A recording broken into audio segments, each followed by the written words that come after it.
So, tres, dos, uno, right? Yeah. Instead of uno, dos, tres, if we're counting down. We're counting down. It's tres. Hola, me llamo David. Why did you look like that? Me llamo Grande Caballo Blanco. You know our window's open. Jose, our next door could probably hear you. That's my boy right there. What's up, guys? Back with Figuring It Out with David, that guy in the blue, pointing at himself, being really weird. And myself, Victoria, the sane one of the relationship. Back at it. We're back with another episode. Again, this is our second one from being back. Can we just call it like episode 2 of season 2? Yeah, season 2, right? Season 2, episode 2. Because I forgot how many episodes we had prior. But either way, our first one was like a re-intro, a little bit explaining who we are, why we were MIA for so long. But now we're back, and we are excited for today's topic. Yep. Let's do a quick breakdown real quick of figuring it out. 20 seconds of quick figuring it out. What is it? We are both 25 years old. We've made a pretty good amount of progress so far at 25 years old. We really took things on head on when we were 20. And so far we've made, good business, good home, good living. We have dogs, a baby on the way. We've had a successful relationship, those type of things. So, but we're not by any means masterminds. We are not extremely experienced in these things like some of the other people that you see online. But what our goal is to meet the demographic of people our age who are going through it, who may feel lost, who may feel like they are not gaining skills or doing things. And so we're just giving our perspective on what we have done so far to get to where we are at. So that's a quick breakdown of what figuring out is. Yeah.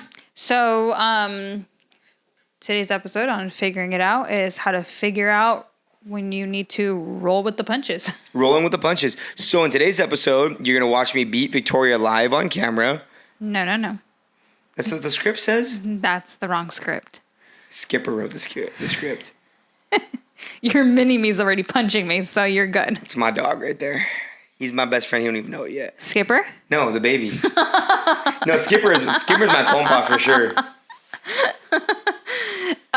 No, so on the real, it's rolling with the punches, with life events. Dealing with stress, dealing with things that just don't go your way. It's just out of your control, right? Like, you just have to roll with it. Yeah, a lot of times we're like, it is what it is. A lot of people use that phrase, and I know I've mentioned earlier, we both mentioned earlier, we hate that phrase. But sometimes this comes up in coaching, comes up in business and life, is that literally sometimes things are just out of your control. Yeah. Basically.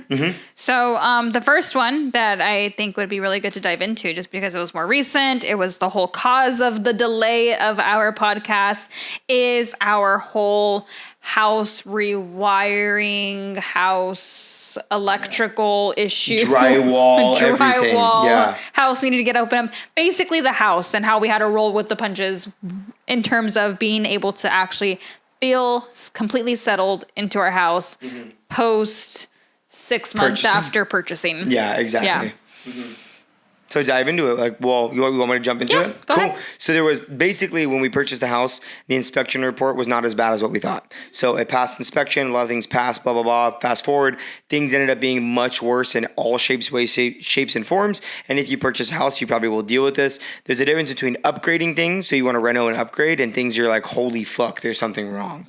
So you guys see it, someone's septic tank burst, or someone has to repipe their house, or for us, we had a lot of electrical issues or things like that. So we ran into a whole host of problems that got worse as the repairs or upgrades were happening, which led us to there was a couple of points in times where we looked at each other like, this is worst case scenario. This fucking sucks. Yeah, basically while we were going to start getting the work done, it started off where we slept in our room. And then the day after... It was like Sunday, we slept in our room. Yeah, and then the day after, we moved to the guest room. Yeah. And then as work was getting done. And then the day after, we moved into the living room. Because everything else was getting demolished. We slept on the couches. And the dogs, we moved the kennels with us everywhere we went. And then finally got to the point where we ended up staying at David's mom's house because... it didn't make sense to be the house was unlivable because of the fact that there was an amount of drywall dust and texture and paint that needed to happen. Needed to Or happen. we had no power for 2 weeks. Or there was no power whatsoever. Yeah. Forgot to mention that. Kind of important. That happened. we literally were like, we had like shout out to our homie who's working on our house. I don't want to mention any names because they did the work, and so for whatever reasons I don't want to put that out there. But he is the homie, and he left us with his Milwaukee flashlight, and we showered for 2 nights in the dark because we had no power. And our fridge was connected to an extension cord from the backyard. It was gnarly. That ended up getting unplugged. But either way, so... Yeah, God damn it, Jared. He didn't even know till this day. He didn't know. So either way, it was a whole fiasco of things. And I think the biggest point here was that there was a variety of times where we could have been so mad. Yeah. I think that's a huge part of rolling with the punches, is that if you're ever facing a scenario where, like, let's just say you're at work and they put you on a project to do something and something goes wrong, or like let's just say you're training for a powerlifting meet or you're training for a bodybuilding show and something just doesn't go your way, a lot of the times the outcome of that transition is literally solely based on your mindset. Yeah. So like being able to be like, well, this thing happened. Was it caused by me? No. Okay, well then the only thing I can do now is, okay, let's make the best decision moving forward on how we can navigate this rather than just getting hung up on the fact that it happened. Right. And so part of it, there was a variety of little pieces that played into it. One was the fact that we couldn't live in our house for 2 weeks, right? Yeah, basically, we couldn't live in our house for 2 weeks, so that threw off our whole routine of things. Everything, like making videos, gym work, everything, client work, everything. Yeah, basically, Doug, we were living out of a laundry basket for 2 weeks because... That's literally what we were doing. Yeah, we would have one basket of laundry that we would rotate out every 2 or 3 days and wash it. Yeah, we would literally just rewash it, and then every 4 days rewash it, and then every 4 days rewash it. Yeah, and during this whole process, I think all we could do was just laugh at the situation because of how progressively worse it got. And it was there was no way that we could have been in control of the situation at all, or the electrician was in control of there was the drywall people, there was just so many different factors that they were doing what they could, we were doing what we could, and that's kind of how it ended up needing to be played out, because at the end of the day, what were we going to do? We can't be mad at this person or this person or this person. It is what it is. Now we just have to figure it out and roll with it, and it's gonna have to get done now, right? Yeah, and you have to make the best decision in the time on a level head. So a lot of times what would happen is someone we would find something out and it'd be, all right, well, let's take a step back, take a deep breath. What's the best way to actually negotiate, navigate this? And it ended up the project ended up costing 3 times as much as what we wanted to. We're it got to the point where we had to replace appliances, to replace the kitchen, which you didn't we had no plan doing in the next 5 to 10 years. But it got to the point where it was hey guys, we need to do this. Yeah. And it was fuck, we didn't have this in our budget. Right. We didn't have this planned out. We didn't want to do this right now because of the amount of work and things and overhead that we're working on right now with other projects. But it was something that was dealt to us, and it was okay, so what the fuck am I going to do about it? It's well, the answer that we were given is basically you're fucked, you have to do it.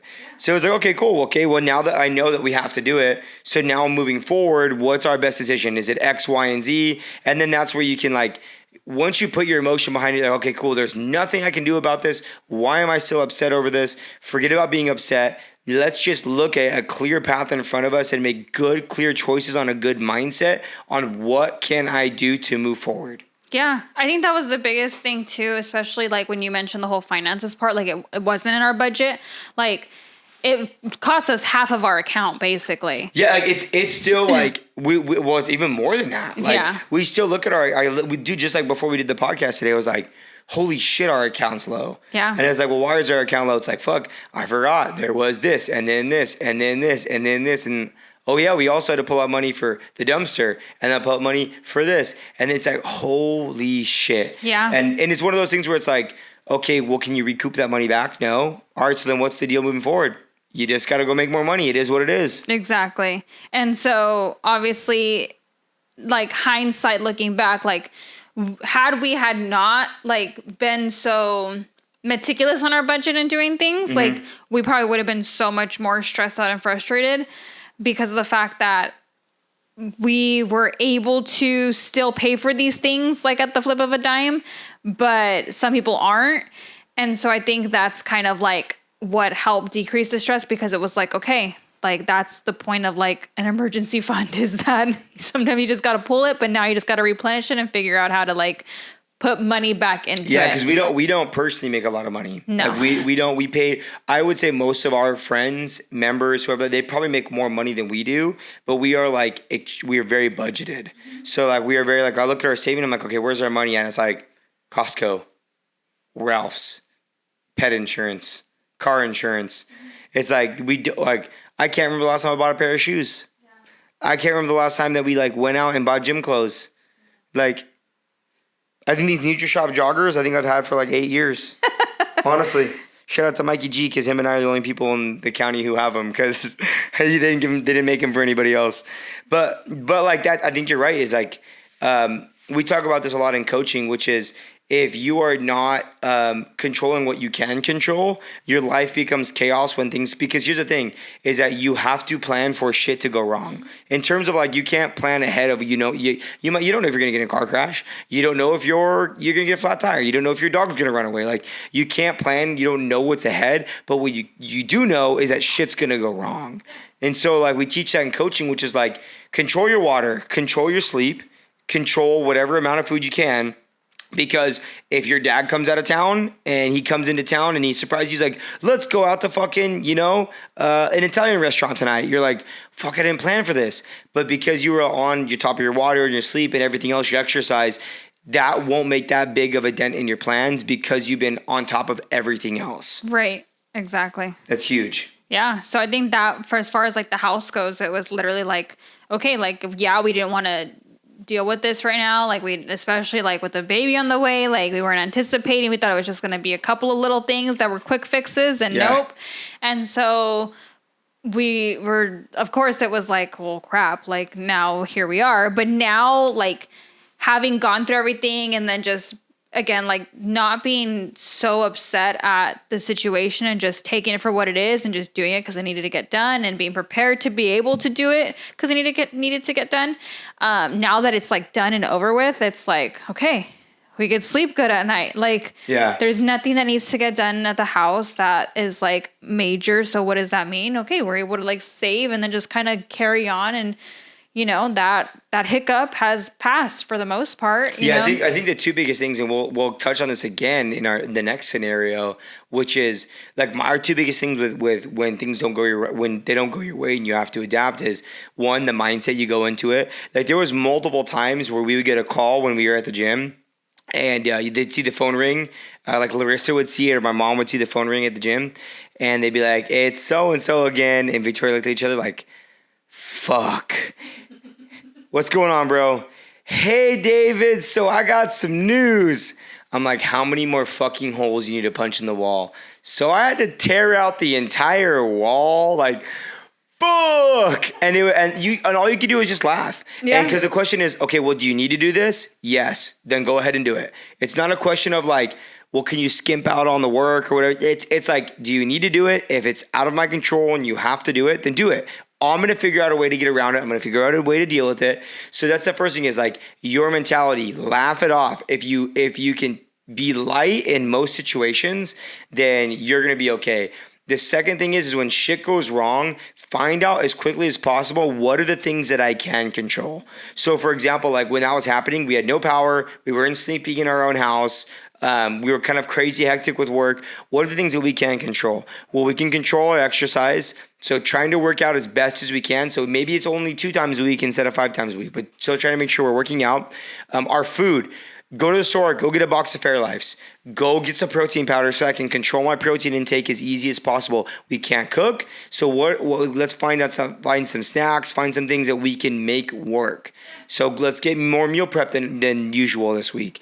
Like, so it's control the things you can control, because when everything else is controlled, that one chaotic thing is not as chaotic. I think the other thing to touch on it is when if you have a significant other, is when chaos is happening, is that everybody's on the same page. And, you know, like when you're not sleeping in your bed like normal, when your routine is thrown off, you don't have the space that you would normally have. Like there's times where you want to like fucking just slap the shit out of your significant other, but it's knowing not to take it out on them, that because they're just going through the same thing you are, and not allow the frustrations of everything on the outside to like start impacting the relationship. Because yeah, it's like we're tired, we're exhausted, we're not getting good sleep, we're not doing this, but it's like finding that control of what we were able to, and understanding, look, this isn't you, this isn't me, like we're in this together, like it's a situation we're in, we just got to roll with it and just proceed as is, you know? Yeah, I think a lot of times it could easily get out of hand, and then that escalates even more. But that goes back to like another podcast that we can do on communication and how communication is the number one key in life, which is like just understanding like, hey, are you fucking exhausted? Yeah. I'd be like, dude, I am fucking exhausted. Like, cool, this sucks, huh? Yeah, this sucks. Cool. Well, let's make it suck together. Like, it is what it is. Yeah. So, but it was never like a blame game either. That's what I'm trying to get at. Like, it was never like a blame game. Like, we're in this because you're the one who wanted the house and you're the one who wanted this. Like, there was never like the blame game of like, we're in this situation because you wanted the electrical for all of your podcast stuff. Like, it was nothing like that. Like, it was like, hey, that is what it is. Yeah. Yeah. It's one of those like, there's certain things where, like, for example, like purchasing the house. Could I have waited to purchase? We talked about this. I could have easily waited to purchase the house. I wanted to wait to purchase a house. But Victoria, that was like one of her things, like, I need to have my own space. So it could have been very easy of me to be like, this is exactly why we shouldn't have bought a fucking house. It's because now look at how much work we have to have. Look at how low our bank account is because we have to do all this work now. Like, it's very easy to do that. But again, guys, what has happened. The decisions you make are the decisions you make. And so you just have to get past them and get the fuck over it. It's like, you know what? You made that decision. This is where you're at. Whether you're in the hole, you're not in the hole, doesn't matter. If you're in a good place or a bad place, you made the decision. So now it's like, okay, forget about the past. What is the best plan of action moving forward to get us back to where we want to be? Exactly. Cool. So let's go over like, okay, so now we got that in personal lives. We can just go over one more example in business. Yeah.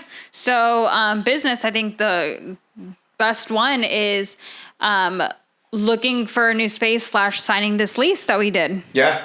Yeah. Like rolling with the punches is, and a lot of time rolling with the punches is like just staying in the fight. It's like literally just, for 3 years now, we've been looking for a new space. And it's very easy to be like, well, these people found a new space. Yeah, but we've now seen multiple people in other businesses or in gyms in our area or other types of businesses come into a space. Like, for example, like there was the one right across the parking lot from us. It was called the Bazaar, and it was like a clothing store. And it was like, you could see from their business that it was someone who like didn't really understand how expensive our center costs and the amount of business that you have to stay in. So immediately like, oh, this is not going to last. So Sure enough, 6 months in, they already went out. Yeah. So it's like, it took us that long to find the right space, find the right deal, find the right location, find something that worked for you guys as members and worked for us as business owners, because it could have been there was multiple locations we found in certain places where this would be so fucking sick on this side of town, like, but it would be like 7 times more expensive, and we probably would have went out in like maybe 6 months of getting in that space. We wouldn't have been able to afford it. Exactly. So like, but what I was trying to get at is staying in the fight. So no matter what, is it you stay in the fight and you always have to keep, like there was times, and we talk about this with our members, is like, dude, we went and we haven't announced it because, you know, there's really no reason to, but Victoria and I have toured other spaces. We went, talked to a realtor, went to go look at a space. We didn't tell anybody about it. And literally like these realtors would be like, oh, you're a gym? Block our phone number. Yeah. Because they didn't want gyms in that specific location. So we went from like dealing with realtors blocking our phone numbers, people blocking our emails, people finding out that we were a gym and not responding to us. People specifically like editing their ads for spaces to include no gyms. Like they didn't care about like if we were like financially like okay as a business. They didn't care about any of that stuff, which was beyond me. They just did not want a gym in their facility. And so that was fun, because what made it hard already just made it even harder, because it's like we're already looking for something, I don't want to say so specific, but within a certain criteria that we were looking for. Yeah. And within the space that we needed and the area we wanted.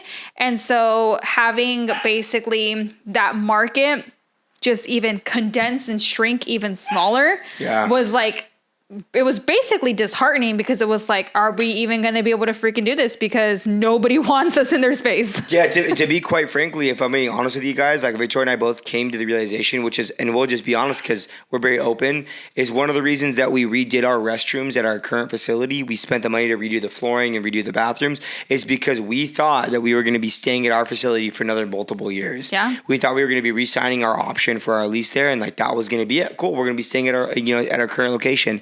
Lo and behold, with a year left on our current lease, we found a space, and it's taken us, again, rolling with the punches, it's taken us almost 8 months now to sign this lease. Like, from going and looking at it to like finishing what's called the LOI, which is a letter of intent, which doesn't even really lock you in. It doesn't seal the deal. And so like even that took us 4 months to get like just the basic terms negotiated, because they were weary of a gym and they didn't want to wait for us to open up in a year. They were like, we want a tenant who's going to open up in 2 months from now. And so it's just taken like so long, and it's been so, Victoria said, like disheartening and frustrating.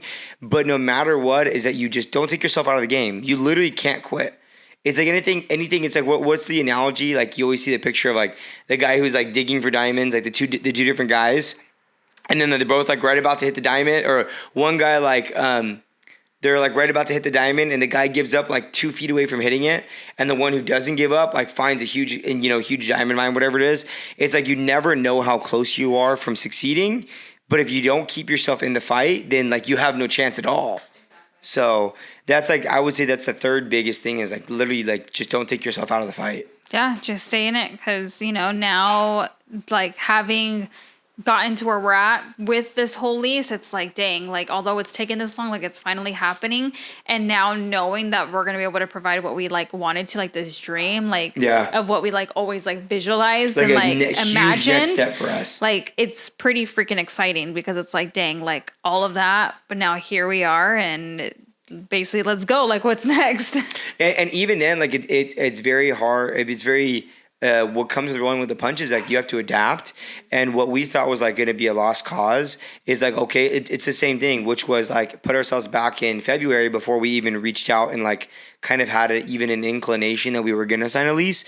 We had the complete mindset. We were 100% set on we were going to be staying with our current facility. So what was our mindset was, okay, if we have no control over being able to find, because we've exercised, we hit up every realtor. They hit up their realtors. Like we had networks of people looking for a building for us. And so we came to the realization, okay, we're going to be in our current location. What is the best way that we're going to continue to provide the best experience for our members? We are going to make the biggest upgrades to the facility that we can. So it was like, again, it was pivoting. It was like, okay, well then what can we control? We can control our current space. How can we make it amazing? Yeah. So that's another thing too, is like things don't always go your way, but you have to be able to adapt. And if you don't, then that's it. Then you're fucked. Yeah. Mm-hmm. I think you just hit the nail on the head. Like we were focusing on, okay, if we can't control the fact that we can't get a building, okay, we can control what we can do in our current facility, and just worked it as it was, and it's like you said, we just didn't give up, and we're just like, okay, like it's a lot, like I said earlier, it's a lot of pivoting motions. It's a lot of adjustments, adaptability. It's, if you can't do that, then it's going to be hard for you to get through life, because life is a lot of different adjustments, because shit happens and life doesn't always go the way we want it to. And it's just, nobody has the magic ball. And even if they do, it's not what you think it is, You wish for something now and it doesn't come out what you originally wished for. It's kind of tweaked a little bit because a little word was off. But either way, it's just, you just roll with it and do what you can, and not let emotions overtake the situation as a whole. Yeah. No, I 100% agree with that. So, I mean, that's, if you want to just recap the 3 things, I'm trying to get a hoarse voice from us talking, also because it's late. But the three things, it's just like number one, or I should say that we'll just reverse back from where we just touched on, which is staying in the fight. Yeah. You have to stay in the fight. That's a huge part of it. And taking yourself out is the number one way to make sure you don't succeed. Yeah. So, and number two, which I think is the biggest, which is your mindset. So when you go into it, you have to have a mindset of shit's going to go wrong. Like if my expectations are low, shit's going to go wrong, then I'm able to pivot that much easier, having no ego involved, getting over the fact that shit's not going to happen, not going to go your way. And then what was the third thing we touched on? It was I already forgot. basically like that's kind of mindset. It's like emotions. No, we talked about that mindset. Well, I forgot the other one. It was like before it was control. Well, control what you can control. So so it was your mindset, and the third thing, the last thing we'll leave you guys with is control what you can control. So if you can control, like, you know, how many hours you work or how much hours you sleep, like control those things. That's one thing Victoria and I have gotten really good at is like, okay, what can we control? We can control how much hours we sleep. We shouldn't be staying up all night on our phones, things like that. So control what you can control, and that will make things, when shit does hit the fan in other ways, you'll be able to handle those things a little bit better. Yeah. Cool. Want to wrap it up? Yeah, I think that's it. I think that's it. You know, like you said, your voice is getting hoarse, but you over here calling yourself the Grande Caballo Blanco, so you know. Hey, that came full circle. Just saying. I think that's why we're able to just cut it there. Is that a horse? I probably just blew someone's speakers out in their car. You heard their eardrums. That's what you did. But guys, just remember again, you know, this is just us figuring things out. And if you have any comments or just any like maybe relatability stories or just things you're like, you know what, that did happen to me, just go ahead and shoot us a message or anything. We're super like, we love hearing from people, you know, like in their experiences, because it just knows that like, hey, we're not the only ones figuring this stuff out. Like that's the whole point, is that we know that we're not the only ones figuring life out right now. Like it's all of us. And so, you know, we just like to be relatable and just keep it going. Yeah, that was great. Leave it there. End it there. That was a good ending. We will see you guys in the next episode. Peace. Good one.